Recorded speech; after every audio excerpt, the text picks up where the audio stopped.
Бу узган гасыр башында ясалган, ләкин тормышка ашмый калган Татар-Башкорт Республикасы картасы бар да аңлаешлы булсын өчен, менә бу хәзерге Татарстан, монысы исә бүгенге Башкортстан җирлекләре. Һәм китапта сүз шушы территорияның үзәк өлеше турында бара. Менә Уфа шәһәре шуннан алып Башкортстанның көнбатыш өлеше һәм Татарстанның көнчыгыш районнары Мөслим, Актаныш, Минзәлә, Азнакай һәм хәттәки Оренбург белән Удмуртиядәге татар авыллары исәпләнгән. Тарихчылар әйткәнчә, анда татарлар гасырлар буе яшәгән һәм әлеге авыллар татарлар тарафыннан салынганда.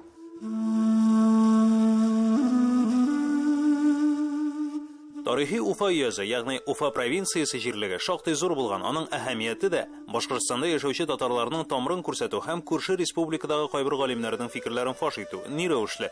Бар да гади, бу хезмәттә фискаль хисапның беренче ревизиядан алып 4-нчесенә кадәр белешмәләр китерелә. Алар Россия дәүләт архивының борынгы актлары һәм Россия дәүләт тарихи архивының Сенат фондында саклана.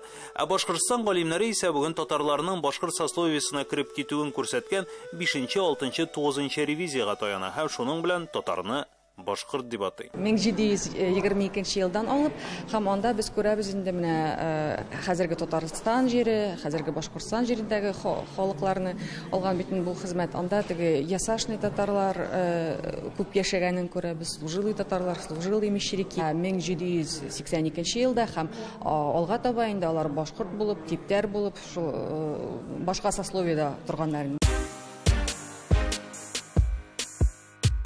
Менә аның аермасы да, ягъни татарның татар булуы һәм башкорт сословиесенә керүе берничек тә милләткә катнашып булмавын күрсәтә. Без күрәбез, бүгенге көндә башкортлар, бу җирләрдә башкортлар яшәгән дигән авылларның чынлыкта 1-4 ревизия вакытларында татарлар итеп язылганлыкларын күрәбез. Аның әһәмияте дә менә шушында. 5-нче ревизия вакытында инде анда башкорт сословиесе дигән сүзләр дә керә башлый, үзгәрешләр була. Ләкин монда да язарга кирәк, монда аңларга кирәк, катлам сословие дигән әйберләрне аңларга кирәк бу очракта. Тикшерүчеләр өчен, рус язучылары өчен, менә бу ревизияны үткәрүчеләр өчен ни өчен иң беренче чиратта әһәмиятле була катламнарны язу, алар милләт белән язмаганнар. Аларга кирәк булган ясак җыю.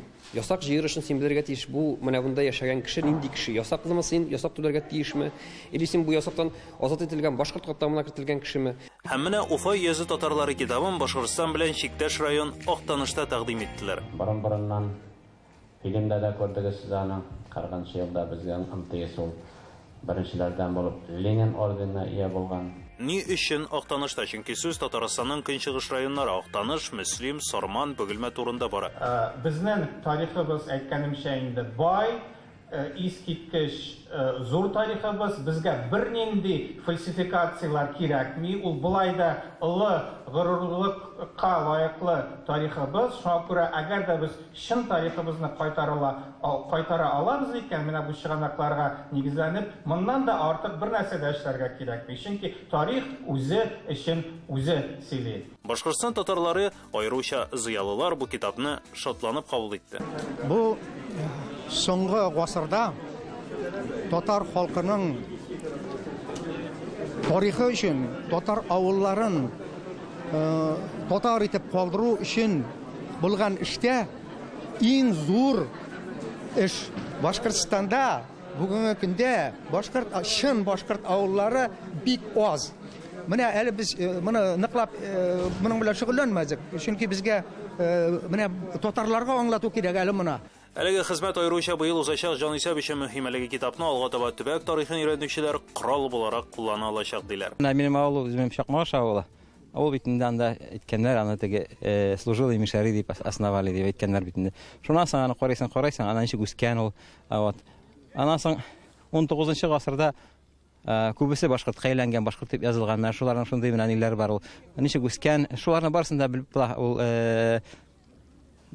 кирәк һәрбер гаилә үзенең тамырларын белергә тиеш бит инде. Менә шушы минемчә инде бу гыйльми яктан да бар, менә шундый теге рус әйткәндә гыйльми популяр ягы да әйбәт. Бу менә хәзер мин карап чыктым интернетта һәм сөйләштем Башкортстанның галимнәренә. Алар әйтәләр, бу подделка дип, дөрес түгел дип куркалар үзе, беләсезме? Менә күптән түгел Башкортстанда беренче авыллар тарихи китабы чыкты. Беренче, икенче, өченче ревизияга Алар нигезләнеп чыгаралар шул материалны. Ул авылларына әйтеп була уже татар дип. Чынлап та, бу урыннар гасырлар дәвамында бөек татар, төрки татар дәүләтләре, җирләре булган. Татарстанның көнчыгыш һәм Башкортстанның көнбатыш районнары тарихы турында махсус фәнни җыенда фикер алышу дәвам итте. Моңа кадәр да Казан галимнәре Башкортстан тарихына кагылышлы хезмәтләрне бастырып килде. Шуларның берсе 2016 елда «История татар Западного Приуралья» дип атала. Ул вакытта ул аеруча Башкортстандагы башкорт галимнәре арасында зур бәхәсләр, зур шау-шу уятты. Һәм Уфа өязе татарлары дигән китап мәгълүмати яктан караганда шуның бер дәвамчысы булып тора. Иң элек ул интернетта таралды һәм зур кызыксыну уятты. Хәзер инде 2000 дәнә тираж белән бастырылып таратыла башлады. Ягъни кызыксыну зур һәм бу соңгы шик булмаячак. Әгәр дә ихтыяҗ булса, ул кабат таралачак. Барысы да чын тарих өчен эшләнә. Айза Шаймарданов, Татарлар, Казан.